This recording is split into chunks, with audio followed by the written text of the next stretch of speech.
এরকম একটা মাঠ ফার্ম থাকলেও টাঙ্কি ধোয়া কিন্তু একদম সহজ। যাই হোক, আমাদের মাঠ ফার্ম আছে, তার জন্য এই যে আপনারা দেখতে পাচ্ছেন এই রিজার্ভ ট্যাঙ্কির ভিতরে আমরা যে মাঠ ফার্মটা নামাই, মাঠ রিজার্ভ ট্যাঙ্কির ভিতরে মোটামুটি ওখানে কিন্তু অনেক পানি আছে। যাই হোক, মোটরে কিন্তু আর এই পানিগুলো উঠে না, এই জন্য আমরা এই মাঠ ফার্ম দিয়ে এই পানিগুলো উঠাবো। আপনারা যদি চান, ইচ্ছা করেন এরকম একটা মাঠ ফার্ম হইলে, তো তাতে করে আপনারা এই রিজার্ভ ট্যাঙ্কির পানিটা উঠে যেতে পারবেন। এটা আমরা এখন মাঠ ফার্মটা চালামো, আপনারা দেখুন।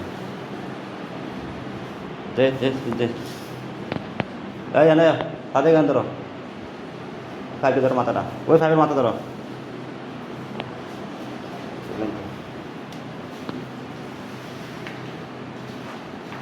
বুঝতে যাস না, ওইব অসুবিধা নেই।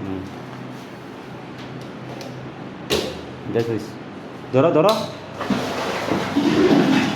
এই দেখতে পাচ্ছেন আপনারা, এই যে আমরা মাঠ ফার্ম দিয়ে এটা পানি আসছে, এই যে উড়ান দিই, এই পানি আসছে যেমন উড়ান না আপনার তুলা পানি খুবই স্পিড, ওই পাইপটা ধরে রাখতে পারে না।